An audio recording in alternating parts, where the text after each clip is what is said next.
Hey there, Last Mile DeFi fam. Marcus back here again with you. In this conversation, I speak with James Downer from Roda.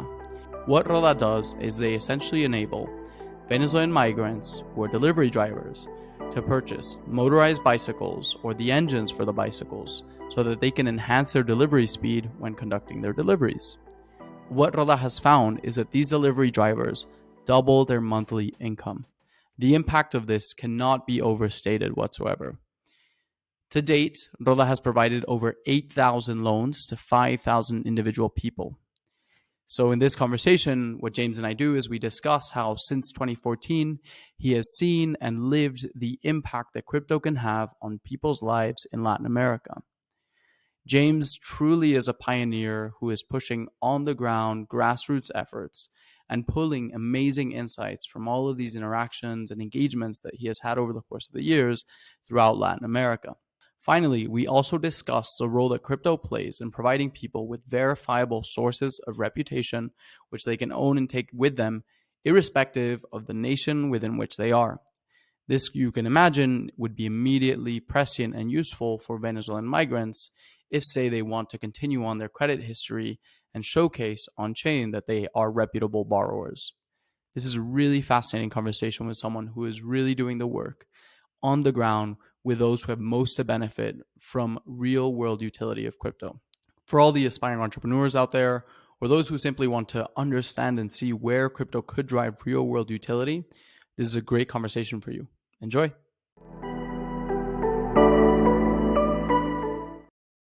Hey everyone, welcome back to the podcast. Today I'm joined by James Downer from Roda, who's currently in Bogota in Colombia. James, it's great to have you here. Pleasure's all mine. Thank you, Marcus. Thanks for being here, man. We met at Casa Celo in Bogota and was really curious to hear more about your work. Unfortunately, I had to dip out to grab some delicious tacos outside of Casa Celo, so glad we get a chance to catch up now. Yeah, likewise. Awesome, man. Well, so let's start with at the very start here with who James is and a little bit of your work and what's taken you to where you are today. So perhaps for the audience that isn't necessarily familiar with Roda and James specifically, if you could just give us a bit of a rundown into your background and what's led you to work where you are today. Yeah, I'm James Downer, founder and CEO of Roda. And we specialize on providing financial services, in particular credits, which either increase people's stability or increase their income over time. The population that we're currently specializing in is the Venezuelan migrant population living in Colombia.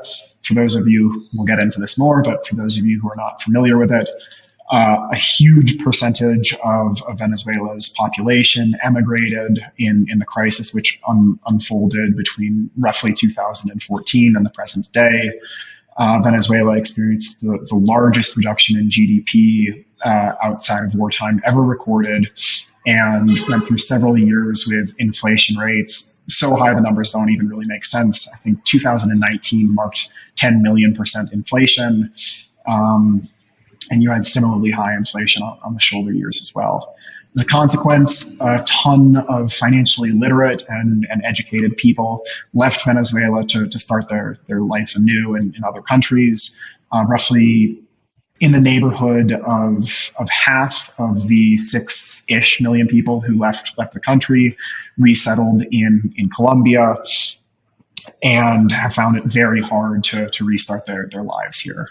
Roda offers them a path to prosperity by offering them financial services that they would otherwise be unable to get from a formal financial institution.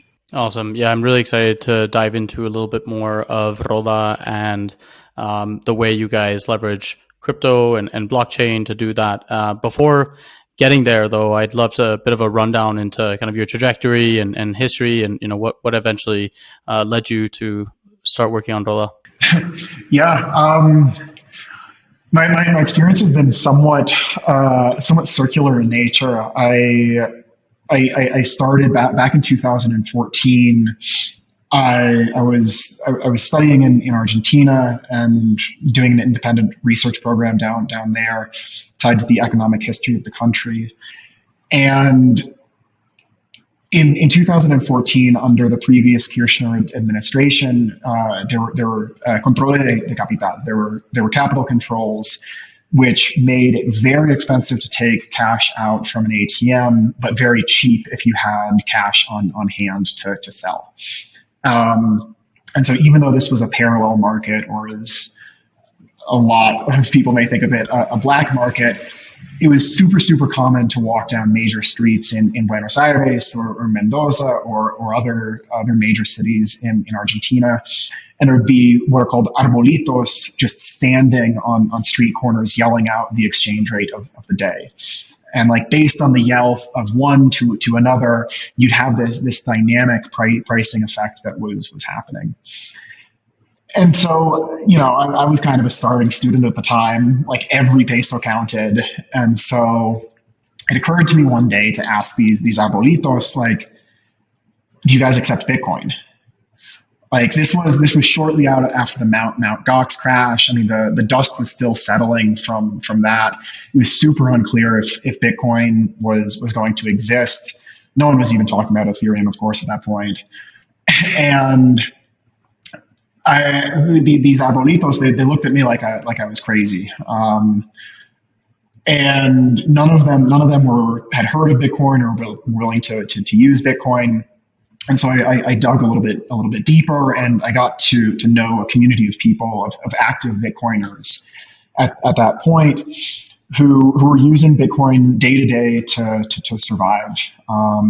A bunch of them were using it as a tool. Like if they had a job as a software developer in the US, they could remit money to themselves through Bitcoin. And on the other side of it, there were a bunch of people who were saving in Bitcoin. And the way they saw it was like, look, we know the peso is going to go down in value. With Bitcoin, there's at least the chance that it'll survive. I spent the semester researching this, published some work on it at the end of time. And I was simultaneously involved in microfinance. I ended up co-founding a pay-as-you-go solar company in Nicaragua.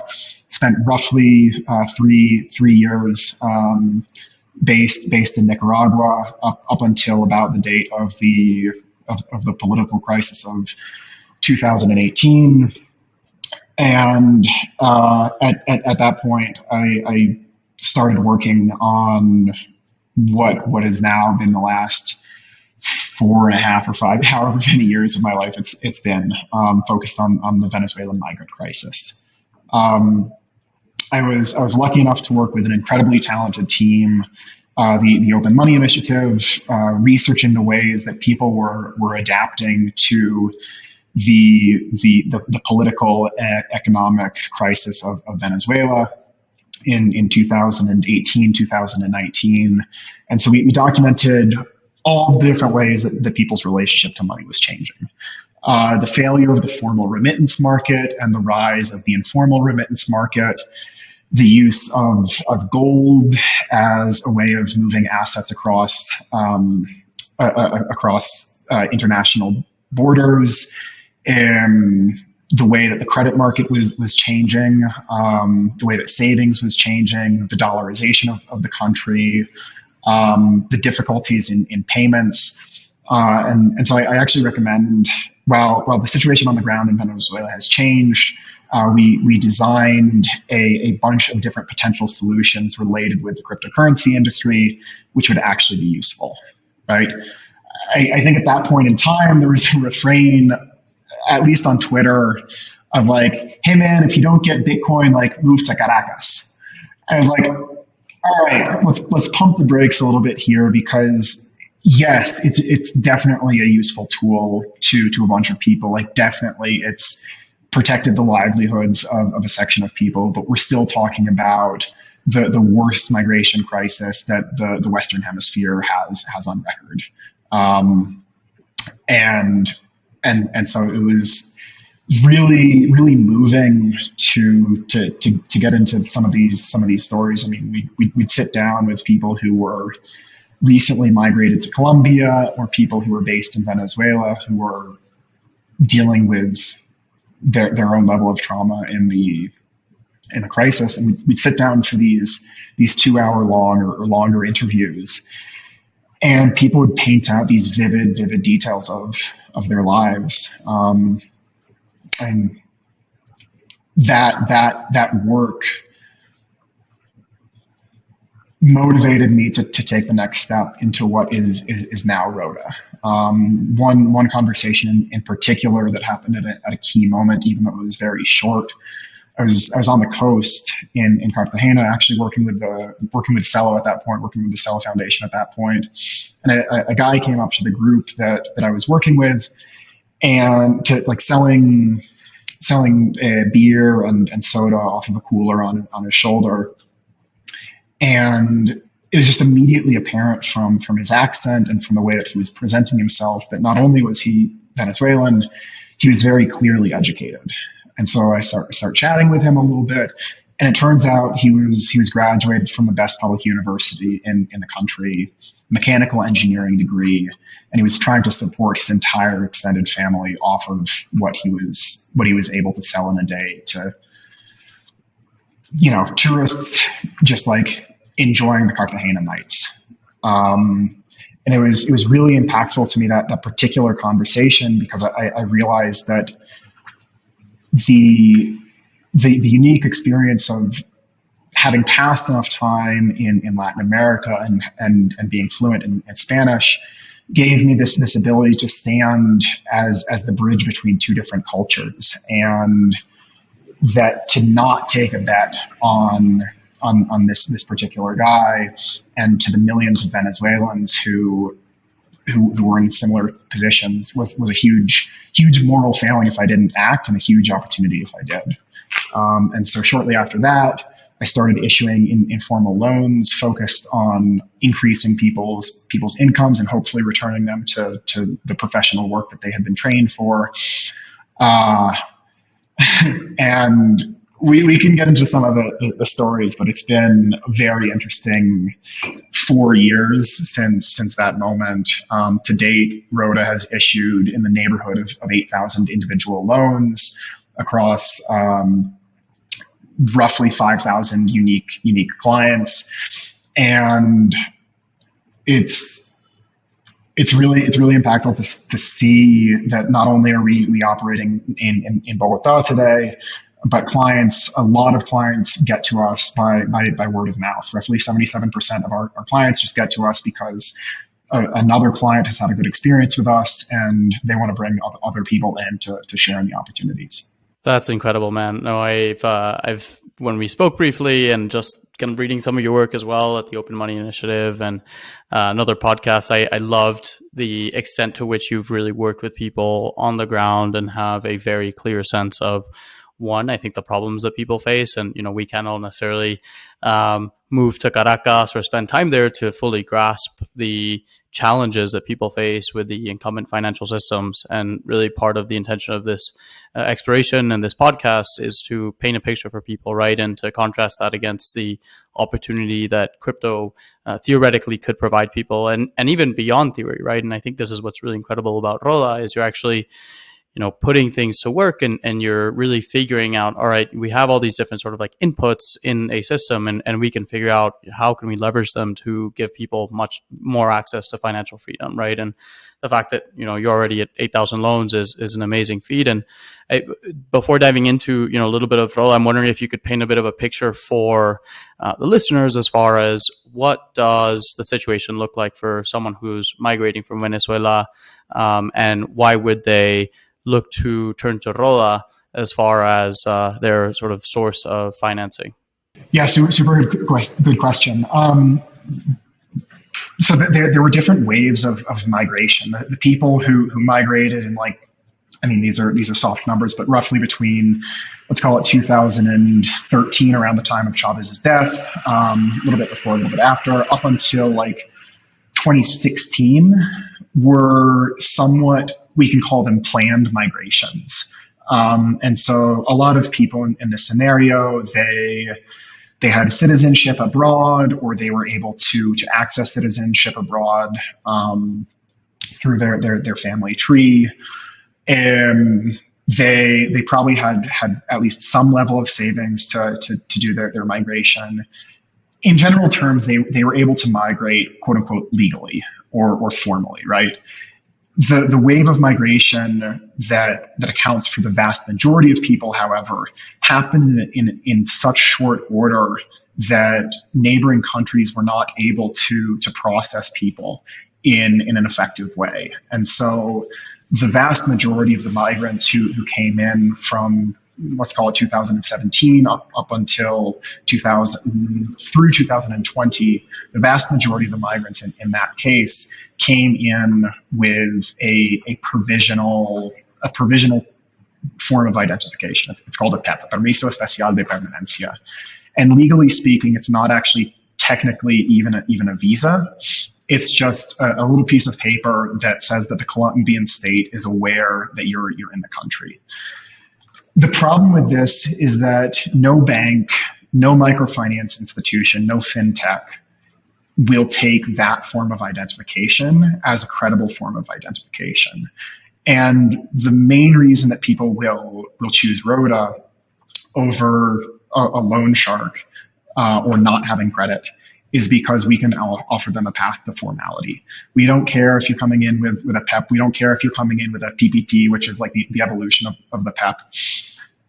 We don't care if all you have to show is a Venezuelan passport or a Venezuelan cedula, like identification card. We're willing to take all forms of identification and a few social references as a way to move through our KYC process in a way that A, keeps our risk acceptable, and B, covers us from a regulatory perspective. There's this fear to bank the unbanked people with a lot of formal financial institutions from a regulatory perspective, I don't know, the forms of identification are too messy or too diverse to be able to systematize this thing. And so let's just not mess with it. Or this isn't as common, but even I've seen crypto companies blacklist Venezuela outright because of the sanctions. And it's madness to blanket an entire country when the OFAC list is a public list that you can look at, you can reference, and you can say, hey, this person who's making $300 a month is not on the list of sanctioned individuals. We are not going to go to jail for 40 years for providing them financial services. And it's a relatively simple and straightforward due diligence process, which allows you to reach these people. But a lot of large financial institutions just aren't willing to do it. Yeah, I mean, one doesn't have to sort of imagine too much to understand why your traditional financial institutions that oftentimes require extensive identification and credit history would be massively uncomfortable or unwilling to take on someone to access credit through their mechanisms if they don't have any of these, right? If you just have a PEP, for example, in the case of Venezuelans. So, and walk us through a little bit of how Roda does this. How did you choose to? I know you serve a very particular sort of client base. So, walk me through the decision to serve obviously the Venezuelan migrants, but what are the loans that you're offering them, and what does the process look like for them as far as accessing credit? Yeah. So I'm going to take a step back to 3 years ago to the week, actually. I had obviously been studying the migrant crisis for about a year and a half at that point. And I approached the Cello Foundation and a division of Coinbase called Give Crypto. And between these two entities, structured out a pilot focusing on providing financial services to Venezuelan migrants. And so I flew into Colombia around the first week of March. I'm not exactly sure the date. And within the week, I realized that the world was going to shut down. I mean, when I boarded the airplane, it was incomprehensible that international borders would be closed. And then by the end of the week, it seemed inevitable that I was going to get locked into Colombia. And so I had I had this very short window where I had to make the decision of like, okay, like, do I go back home with no job and live with my parents, or do I, lock it down in Colombia, figure out a way to pivot and figure out a way to make this pilot work? Um, Spoiler alert, I'm still in Bogota. And so it was this really interesting, this really inspirational week because I had to figure out how to change, like totally change the profile of people that I was looking for. And so I needed to find a productive asset to finance which would survive lockdowns. And so I saw this ingenious contraption under like a dude standing under a tree with this like playera, this beach cruiser bicycle with what seemed to be a lawnmower engine bolted to the frame. And so I walk over and I start chatting with him, and he's like, "Yeah, man, like sweating to death all the time on a normal bike. And over 2 years, I managed to save up $250 to buy this motorized bike. And then as soon as I got it, my income went up by two and a half times. Like this huge change in incomes.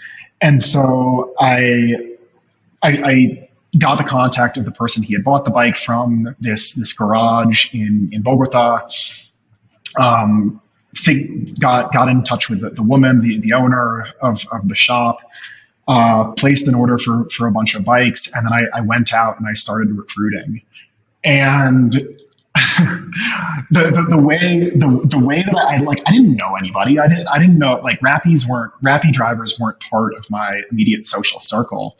And so with the lockdown already announced, I put on my running shoes and running shorts, and I started running up and down the bike lane. And like literally at the stoplight, I'd wait for the light to turn red, and I'd just start tapping people on the shoulder who were riding a bike wearing the orange backpack. And they're like, "Hey man, like, do you want me to finance you a motorbike?" Surprisingly, they all thought I was insane, and none of them called me back. And so I changed my strategy a little bit, and I recruited street mechanics. Like there's a bike mechanic on every street corner in Bogota. It's really, really amazing. And one of them was participating in a savings group, right? This one guy, they called him Gordo. The use of apodos, the use of nicknames is super, super common in Venezuelan culture, and I swear it's healthy bullying. And so Gordo is like part of a savings group, and he introduces me to the rest of the savings group. And that was one of these major light bulb moments of seeing so concretely the way that social collateral, which had been developed in an informal setting, could be used for formal applications. The bonds that those people had with each other, and the fact that by being part of a savings group, they all knew that the rest of them would pay on time, meant that I could also take a bet on them as this external party. And those were the first dozen bikes that we launched. Through like second degree connections, we were able to get up to 40, 50, 100, 200. And then during the pandemic, a lot of our activity was focused on that. I love the hustle, man. I love the fact that you were literally waiting at stoplights, tapping on people's shoulders and asking them if they wanted. Like, that's amazing. And I think just like really speaks to the extent to which you've gone to really get to know like people's immediate problems, right? And that's what I sense, especially through a lot of the work that you've done so far, right? Is understanding on the ground situation and these sort of little gems of insights that when scaled can have a huge impact, right? So the idea that by attaching a motorcycle to your bicycle, you can double your income, that's amazing, right? And that's a relatively inexpensive investment. So Roda functionally offers credits for these delivery drivers to acquire these motorcycle or attachments to their bicycles, turning them into semi motorcycles.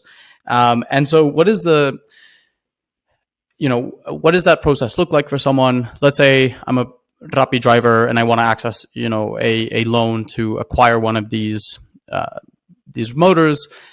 What does the process look like with Roda, and how is it 10 times better than the alternative solution, say going through a loan shark? Yeah. So I'm going to bring this a little bit back to crypto in the real world as well. The point that I just closed on is this idea of social collateral, right? That in these informal settings, you have social bonds which can literally act as collateral, both in terms of making intuitions about someone's willingness and ability to pay, but also in the process of governances, in the process of calling up people who are in bad standing. And so Roda, of course, we run people through our own credit check. We have a bunch of questions in there that are pretty standard to the existing industry, like how much money are you making? What are your expenses like? But then we also have ways to measure the social collateral and the social standing of a given client in the context of other clients or of other people. And so that serves as a major analytical tool to moving that forward. And the second, or what I would call psychometric evaluations. And so in that category, one of the examples of these questions is we will repeatedly ask people from their first credit to their second credit to their third credit to their fourth credit. We will repeatedly ask them as part of the credit check process about their goals.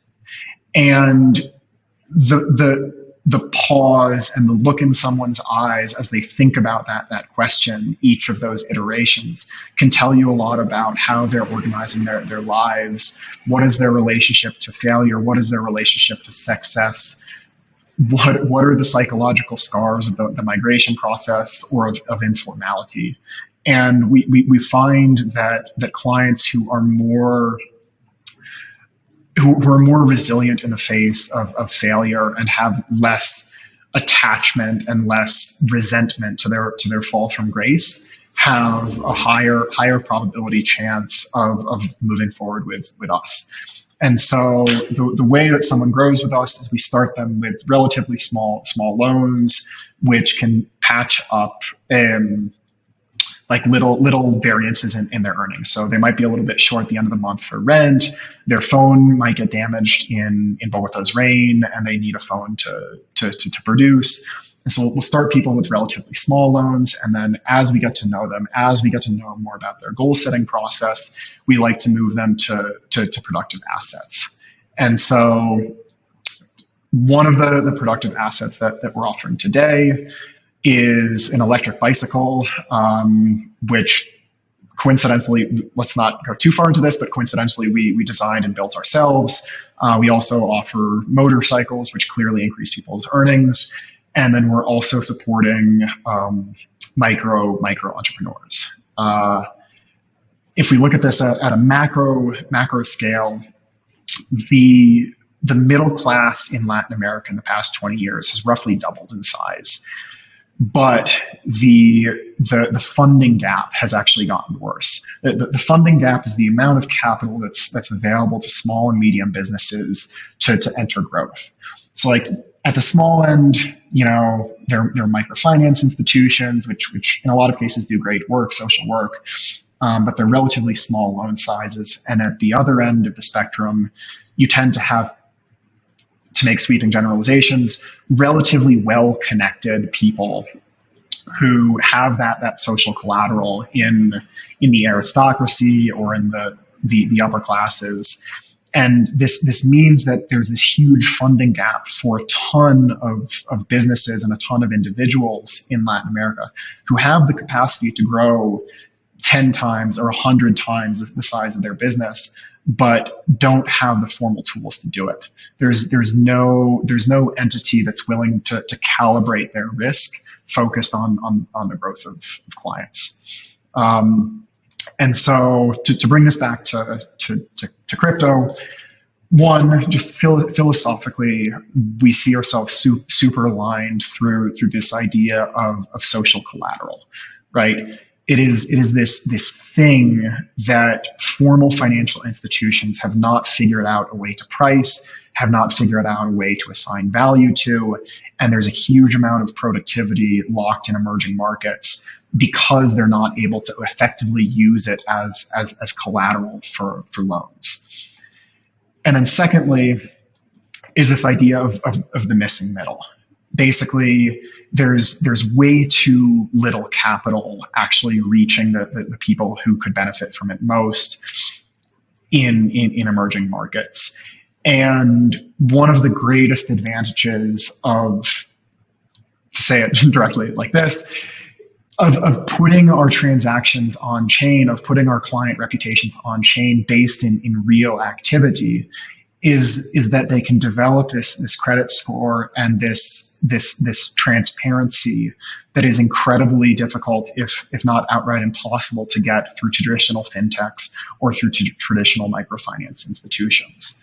You know, we can provide, of course, with proper security on data sharing, we can provide insight into, look, Oscar is this really talented bike builder. He makes handmade aluminum bikes in Bogota, and his payment history has been good over the past 3 years, but he needs to raise a larger chunk of capital that we, Roda, can't effectively provide. And so the tools that Roda wants to provide for Oscar, who is a real client, by the way, is tied to making sure that his credit score is something that he can carry with him across borders, both if he migrates and if he wants to develop financial relationships with the outside.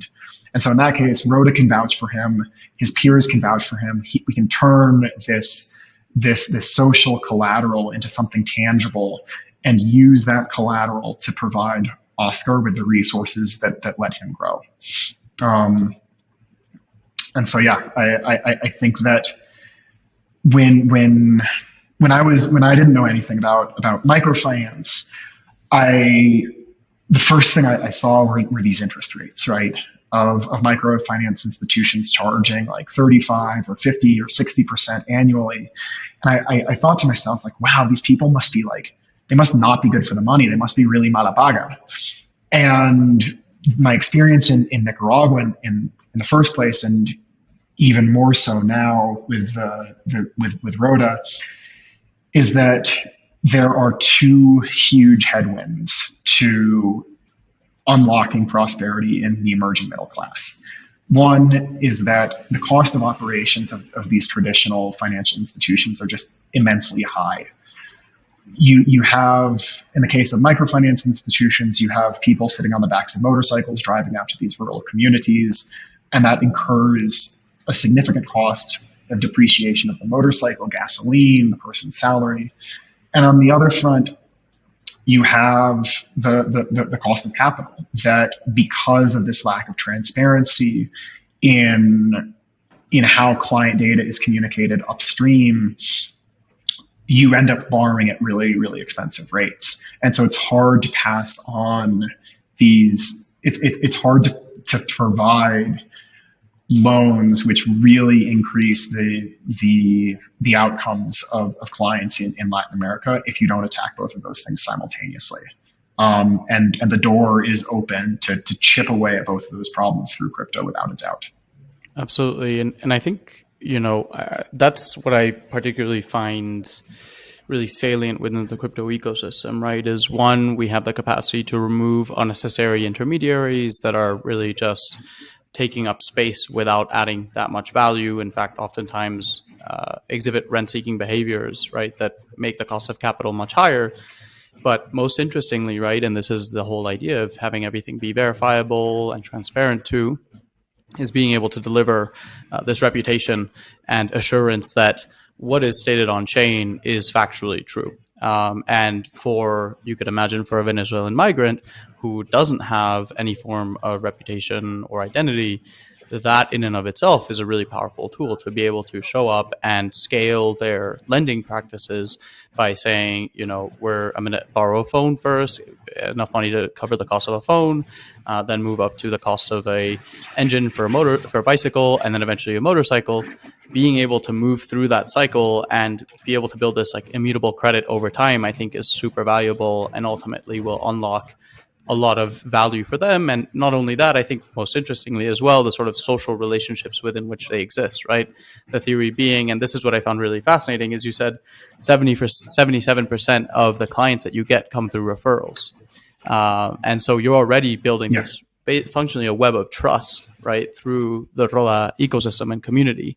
And I'd love to dive into that specifically, right? I think one of the challenges I always bring to people is we are building these supposedly trustless machines, but I think ultimately they unlock higher degrees of trust in human relationships to some extent, because we can now verify provably that what you're stating is true, and we can trace everything. There are questions obviously around privacy. This isn't necessarily the forum to dive into that specifically, but I'd love to unpack a little bit of, how do you see Roda baking in trust through on-chain transactions, right? And how does that also impact not only individual users, but the wider communities within which they're connected to?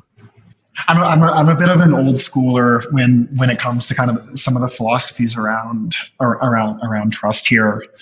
I think as it pertains to Roda, look, if we go back to a metaphor that was really poignant to me when I was first coming into the ecosystem, I remember looking at Bitcoin through the idea of push versus pull transactions, right? And so when you pay someone in cash, you hand over the bill and they hand you back the change. But when you pay someone with your credit card or with your debit card, you're taking the entire capacity to pay and you're passing it through at least 7 different levels of intermediaries. You're trusting your computer, you're trusting your internet connection, you're trusting the ISP, you're trusting the website, you're like the front end and the back end. And then you're trusting the person all the way on the other side to use the credit card number just once for the one purchase that you've approved, and then to totally forget about it. And I think that one of the things that we're going for with Roda is quite similar to that, of providing the sufficient amount of trust in a given interaction by which we can improve the aggregate trust of the system.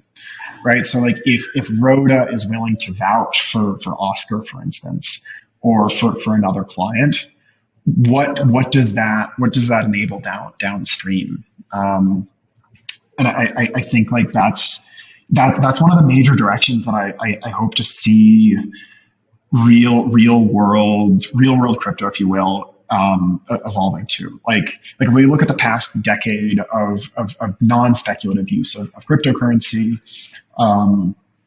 the primary benefit in the context of Venezuela, Argentina, Nigeria, and like a dozen other countries is moving in and out of semi-closed economies. And the direction that I see it going is much more tied to the evolution of credit markets, these more complex international things. And so like there's some things that are just totally out of scope, right? Like the way some of the collections methods of Colombia and some of the tools that you can use for collections in Colombia are going to be different from the tools that you can use in the United States, are going to be different from the tools that you can use in Argentina. But what a stack of different crypto partners allows is a much more distributed among the different counterparties, a set of risks that allow for a more dynamic aggregate system. And so to take a specific example, we've seen this emergence of conversation on real world assets in the wake of the major failures of the past year, right? So at some point, we all realized that everyone that was touching yield in crypto, or even holding Bitcoin or Ethereum, everyone was just passing around the same tokens, increasing the leveraged position of the whole system. And as price went down, liquidations went up. A ton of major parties obviously went bankrupt, and the emergence of real world assets, for me, is the emergence of the obvious conclusion that we need to diversify outside of the industry, that the yield has to come from somewhere, and why not do something productive with it? And so the things that I'm really excited about are the emergence of a range of different lenders that are willing to work with counterparties that are not implicitly leveraged long. So we have everything from Maple Finance to Centrifuge to Credix to Goldfinch, and all of these different entities, and a ton of different projects. For instance, just in the MakerDAO system alone, like I know that they've financed solar energy projects. All of these things are driving us towards taking this closed ecosystem that's just been dealing with itself for the past decade, and starting to interact with the real world. And so I see Roda developing this data on the ground, collecting data from our users, and then building bridges with these DeFi lenders to be able to provide better terms to our users, and to provide good returns from emerging markets to whoever's lending to Goldfinch or to any of these other counterparties. Absolutely. And there is a huge opportunity to be had, right? You mentioned being a bridge from one world to another world. And I think oftentimes we think of it just being, okay, we're going to deploy this technology in this country. But I think the part of the equation that people oftentimes forget is how much energy is stagnant or underutilized in Latin America that actually has a lot to contribute to the more developed ecosystems, right? So whether that is tapping into this like inefficient pool of capital that currently is having to borrow capital at really high rates, at which these under collateralized lenders can now access and offer better terms on both ends. And I think that in and of itself is like a huge opportunity and something to be further engaged with, right? And facilitate more of that energy flow. And part of, I definitely, I agree 100% that being able to move outside of this crypto native ecosystem where, as you mentioned, basically DeFi was set up just to facilitate folks to go leverage long, in the assumption that we would have these only up markets. And we've seen over the course of the last year the consequence of that belief and not having real utility and real value flowing into the ecosystem. So I'm really excited about projects like Roda that are on the ground, similar projects like Ethic Hub as well that are thinking about how do we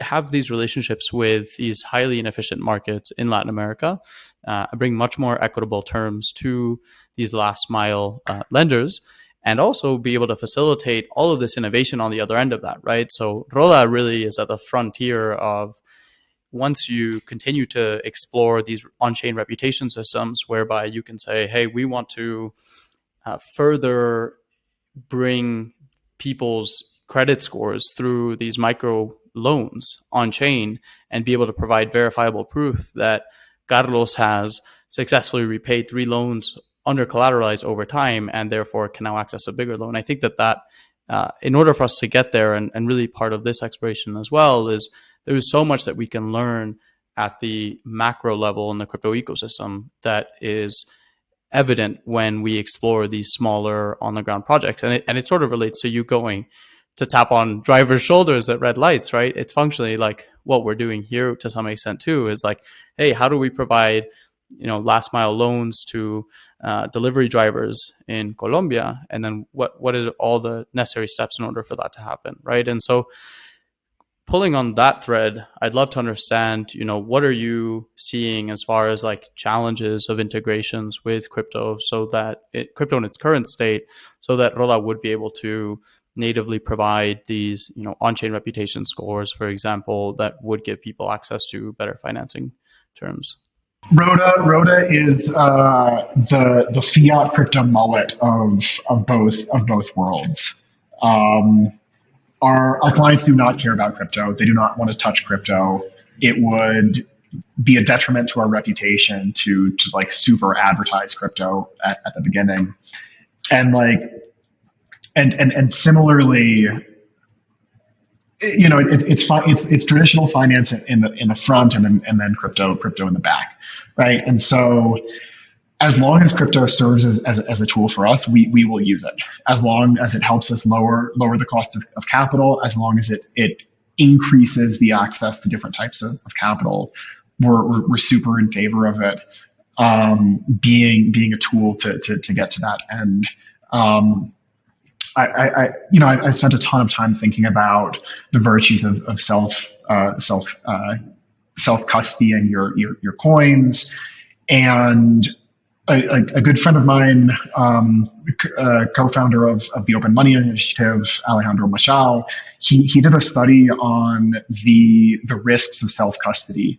And so he selected a bunch in the context of the Bitcoin distribution in El Salvador. He took a bunch of university educated students, onboarded them all extensively. And Alejandro's been in the industry for ages, teaches them all the right practices about what to do with your private key, like how to handle your backup phrase.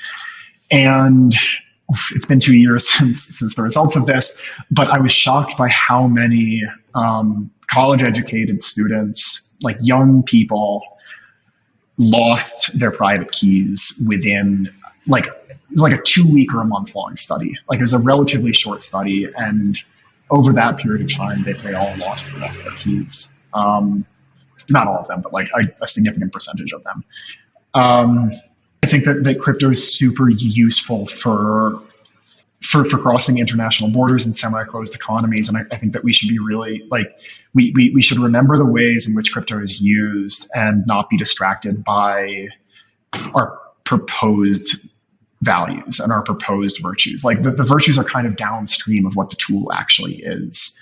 And so if we take the step back and refocus on what the tool actually is and what it actually does, and we actually get to you posed a super good question earlier that brought me back to one of these original insights of look, it is a push transaction with cash. It is a pull transaction with a credit card.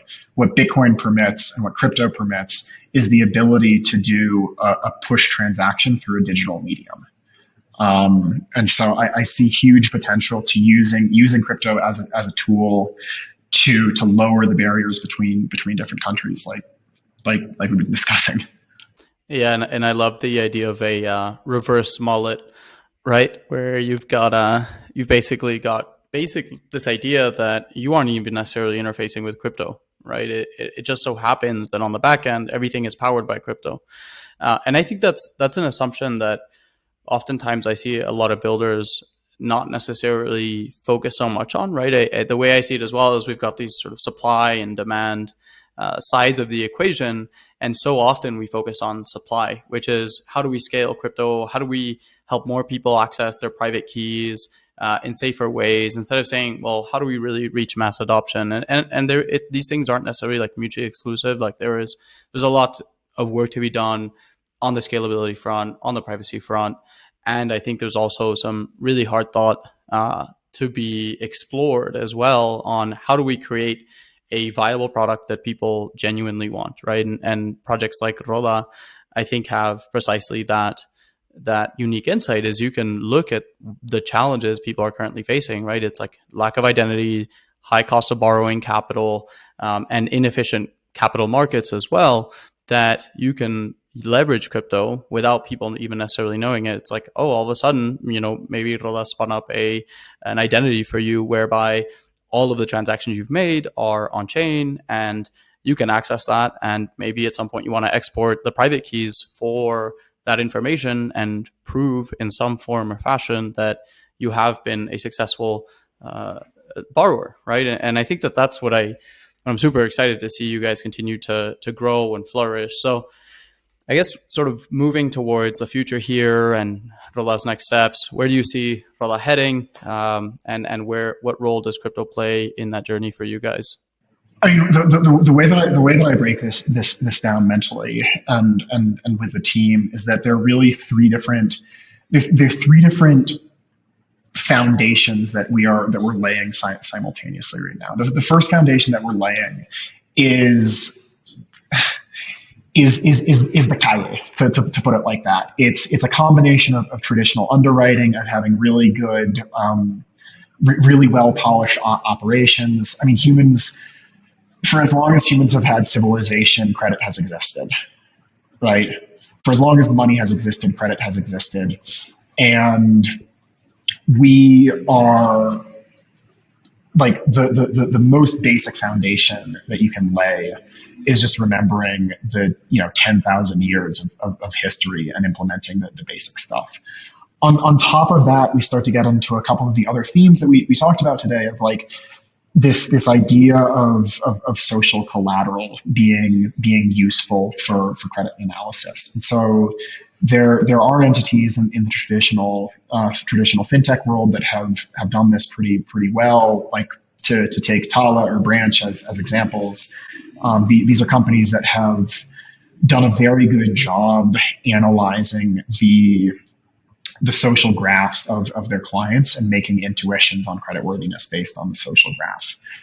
What is lacking is the third step. The third step is, how do you take that asset, which fundamentally belongs to the client? It is their collateral, it is their asset, their social relationships. How do you take that and ensure that they share in the dividends of it?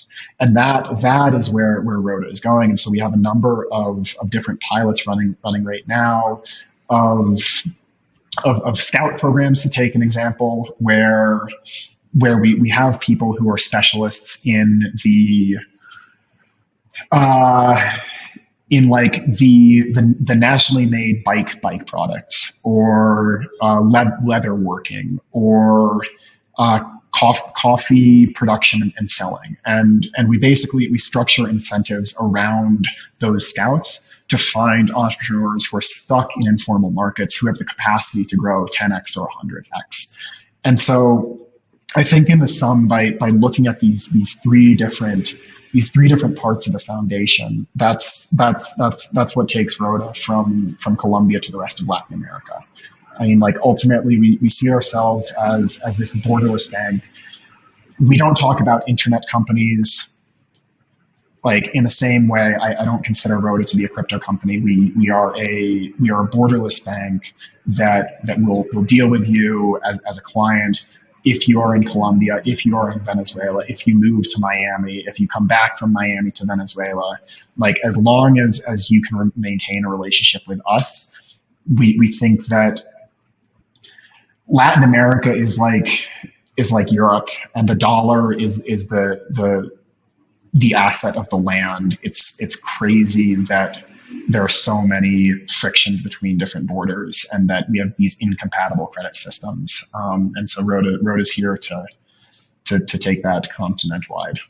Awesome. And I think, crypto is incredibly well suited to precisely do that, right? And I love how you broke that down, right? Is crypto allows you to cross international borders that have these closed systems and economies. And I think that even the nation state itself oftentimes tries to be this sort of like closed system. And what crypto has provably shown is that you can transfer money as a Guatemalan to someone in Venezuela, to someone in Argentina, to someone in India, and someone in Asia in a matter of a minute, without having to deal with any intermediaries along the way too. So I think that's where I see a substantial opportunity as you guys continue to scale and grow, and really excited to follow along that journey as well. So I think the idea of someone being able to functionally like export their collateral, right? So today we're trapped in these very special silos, right? That say, this data is the centralized party's data, and whilst you've generated it, you can't walk away with it, I think is really powerful and something that crypto is particularly well suited to facilitate functionally, right? So I'm wondering if you could, sort of dive into that more and maybe speak to where you drew the inspiration for that thinking specifically to emerge. Yeah, one of my biggest inspirations for having a much more open mind to the different types of collateral that exist is related to Peruvian economist Fernando Soto, who wrote this amazing book called The Mystery of Capital.